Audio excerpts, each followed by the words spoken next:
खूब ध्यान से सुनेंगे, एक एक शब्द पर जोर देंगे, क्योंकि दो ही तीन लोग होते हैं जो आपके जीवन में सबसे ज्यादा भला चाहते हैं। आपके माँ बाप और गुरु। वो हमेशा चाहते हैं कि हमारे छात्र छात्राएं हमसे बहुत आगे जाएं, हम जहां नहीं पहुंचे हैं वहां भी वो पहुंचे। ठीक है, मैं गीत शुरू करता हूँ। कांवड़ लेने मत जाना, तुम ज्ञान का दीप जलाना, मानवता की सेवा करके सच्चे मानव बन जाना। कांवड़ लेने मत जाना, तुम ज्ञान का दीप जलाना, मानवता की सेवा करके सच्चे मानव बन जाना। शिक्षा है जग जग की जननी, उसका दूध पियो तुम। शिक्षा है जग जग की जननी, उसका दूध पियो तुम। सत्कर्मों का रहस्य बड़ा है, उसका रूप गुनो तुम। सत्य आचरण प्रेम परोपकार है सब जीवन के साथी। ज्ञान विवेक का दीप जलाओ, है यही तुम्हारी थाती। धूर्त बहुत है कपट प्रपंची, उनका जाल समझना। मन का मैल ज्ञान से धोकर सुई का महत्व समझना। मानवता की सेवा करके सच्चे मानव बन जाना। कांवड़ लेने मत जाना, तुम ज्ञान का दीप जलाना। कांवड़ लेने मत जाना, तुम ज्ञान का दीप जलाना। राजनीति अब धर्म नीति अब ये पूंजीवादी युग है।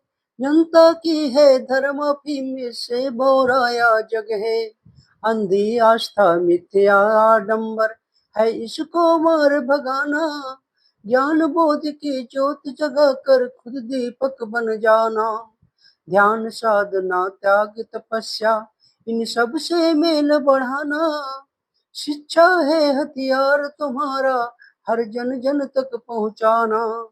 कांवड़ लेने मत जाना, तुम ज्ञान का दीप जलाना। मानवता की सेवा करके सच्चे मानव बन जाना। कांवड़ लेने मत जाना, तुम ज्ञान का दीप जलाना। मानवता की सेवा करके सच्चे मानव बन जाना। पंडा पुरोहित नेता पूंजीपतियों की चालों को जानो। पंडा पुरोहित नेता पूंजीपतियों की चालों को जानो।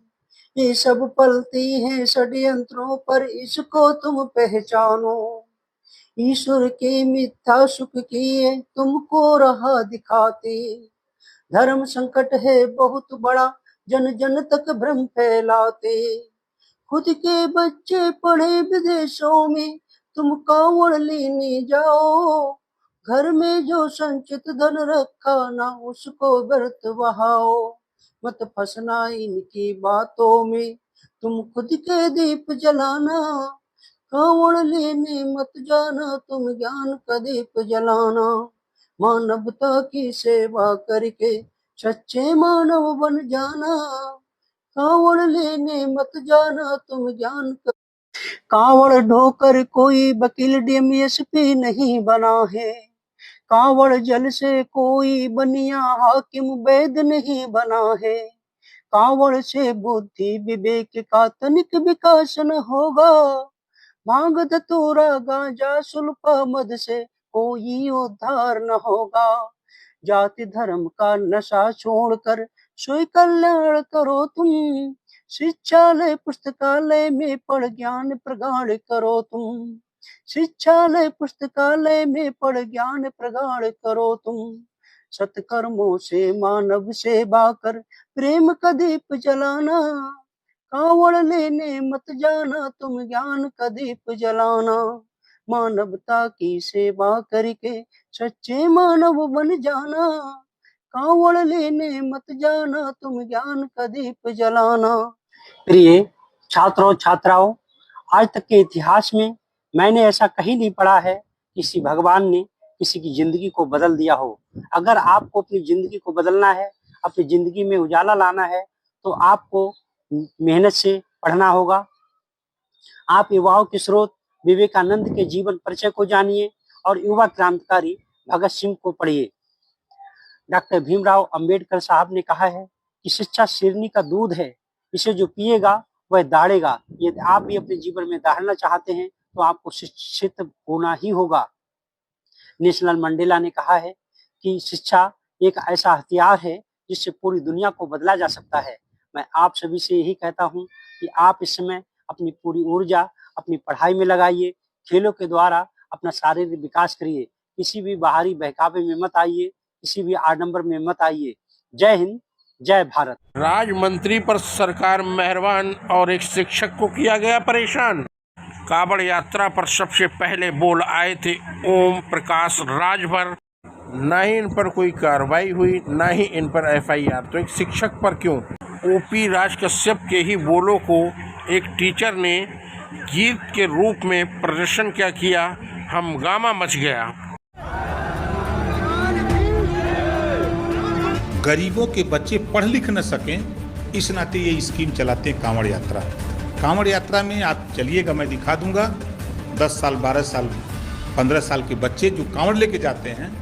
कांवड़ यात्रा में गांजा पीने का ट्रेनिंग, शराब पीने की ट्रेनिंग दिलाई जाती है। जो 4 साल 5 साल पहले गए हैं लगातार, वो बच्चों को जब ले जाते हैं, जब बच्चे थक जाते हैं तो उनसे कहते हैं कि भोलेनाथ का प्रसाद है, तो चीलम उसको थमा देते हैं, खींच लेता है, नशा में हो जाता है, फिर कुछ दूर चलता है। कुछ पीने वाले लोग हैं, जब बच्चे थक जाते हैं तो उनको पिला देते हैं। आदती मतलब गांजा और शराब पिलाने का ये यात्रा है। ये काम योगी जी कराते हैं। कांवड़ यात्रा से कोई बच्चा इंजीनियर नहीं बन सकता, कांवड़ यात्रा से कोई बच्चा IAS और IPS नहीं बन सकता, कांवड़ यात्रा से कोई बच्चा दरोगा नहीं बन सकता है। जब तक वो पढ़ेगा लिखेगा नहीं, तब तक वो उस कुर्सी पर नहीं जा सकता। कविता का केवल कांवड़ ही अर्थ की लिया गया। बाहर जो आजकल कांवड़िया उपद्रव कर रहे हैं, कहीं मारपीट कर रहे हैं, ये लोग जबरदस्ती उसके लिए लपेट रहे हैं अपने लिए। तो इसके लिए क्या है कि ऊंची मानसिकता के लोग हैं, जिन लोगों ने कराया है, व्यक्तिगत हमसे ईर्षा दोष रखते हैं। और जो सरकार ये पाखंड फैला रही है और शिक्षालय को बंद कर रही है और कांवड़ यात्रियों को बढ़ा रही है और मदिरालय खोल रही है, इसके खिलाफ जम के बोलना चाहिए। आदमी का अपना अपना विचार होता है, वैसी आलोचना करते हैं, समर्थक भी हैं, आलोचक भी हैं। लेकिन जिन लोगों ने हमारे ऊपर आरोप लगाया है, ये लोग कुछ ईर्षा दोष के कारण हमारे ऊपर झूठा आरोप लगा रहे हैं। अगर इनकी भावनाएं हमसे ही आहत हुई होती तो आज जो राजभर मंत्री है, इनके ये तो खुलेआम कह रहे हैं इन पे FIR क्यों नहीं दर्ज करा रहे? हम शिक्षक हैं, हम पे क्यों FIR दर्ज कराई गई है? और कविता जो थी वो हमारे छोटे छोटे बच्चों के लिए थी, जो जिनका पढ़ाई ज्यादा आवश्यक है। और बाहर जो आजकल कांवड़िया उपद्रव कर रहे हैं, कहीं मारपीट कर रहे हैं, कहीं दुर्घटनाएं घट रही है और नशा भी थोड़ी चल रही है, तो सभी कोई जान रहा है। बच्चे जाते हैं, उनसे उनका गलत असर पड़ता है। तो मैं तो बच्चों को शिक्षा प्रोत्साहन करने के लिए और इन दुर्घटनाओं से बचने के लिए कविता पढ़ी थी। कविता का केवल कांवड़ ही अर्थ क्यों लिया गया? उसमें शिक्षालय है, मनुष्यता है, प्रेम है, खुद को दीप बनाओ, काबिल बनाओ सबको, इसका अर्थ क्यों नहीं लिया गया? ये अत्यंत संकीर्ण मानसिकता के लोग हैं जो ये काम कर रहे हैं। और मैं इस चैनल के माध्यम उनको सूचना भी दिलाना चाह रहा हूँ, अगर वो इतने ही हिंदुत्ववादी हैं तो राजभर जो मंत्री है उन पे भी मुकदमा दर्ज कराएं। तो आपका क्या मकसद था? आप जो ये कविता पढ़ रहे हैं, पूरी कविता हम लोग सुन रहे हैं, पूरे देश के लोग सुन रहे हैं, तो आप देश के लोगों से क्या कहेंगे? आपका इस कविता के माध्यम से क्या संदेश आप देना चाहते थे? मैं ये कहना चाहता हूँ, मुंशी प्रेमचंद जी ने 1936 में एक बार कहा था कि साहित्य राजनीति के पीछे चलने वाली सच्चाई नहीं है, बल्कि राजनीति के आगे मसाल जलाती हुई चलने वाली सच्चाई है। तो वही सच्चाई में प्रकट मैंने किया है। मैं एक साहित्यकार हूँ, कवि हूँ, मेरी कविताएं भी हैं, जो कविताएं भी लिखता हूँ, लेख भी लिखता हूँ, जो बड़ी बड़ी पत्रिकाओं, पेपरों में, न्यूज और इसमें दूरदर्शन और आकाशवाणी में भी जो है प्रसारित हुई है। तो उसी के माध्यम से भी हमारी रचनात्मक प्रतिक्रिया थी कि बच्चों के लिए जो है उनके लिए समझा दिया जाए। तो वही मैंने उनको संदेश दिया शिक्षा की, शिक्षालय जाओ, शिक्षालय देवालय जाओ, ज्ञान प्रगाढ़ करो, सत्कर्मों से अपने जीवन का उद्धार करो, तो इस तरह से है। तो इसमें हमारा कोई वो नहीं है, बल्कि जिन लोगों ने कराया है व्यक्तिगत हमसे ईर्षा दोष रखते हैं। अगर इनकी भावनाएं आहत हुई होती तो अब तक ये राजभर मंत्री जो है उनसे भी मुकदमा करा दिए होते। कहीं पे पूरी कविता में मैंने धर्म का नाम ही नहीं लिया है, कहीं पूरी कविता में मैंने जो है किसी धर्म का वो विरोध किया है, ना मैंने किसी कोई टीका टिप्पणी की है। मैं तो सिर्फ छोटे बच्चों के लिए जो है वो किया है। ये लोग जबरदस्ती उसके लिए लपेट रहे हैं अपने लिए, तो इसके लिए क्या है कि ऊंची मानसिकता के लोग हैं। तो मैं इसके लिए क्या, मैं कुछ नहीं कहूँगा, इनके लिए क्या कहूँगा, वो तो खुद ही दिखा रहे हैं क्या उनकी मानसिकता है। तो अभी आप सभी लोग SSP से मिलने आए हैं, SSP के द्वारा क्या कहा गया है और क्या आप क्या कहें?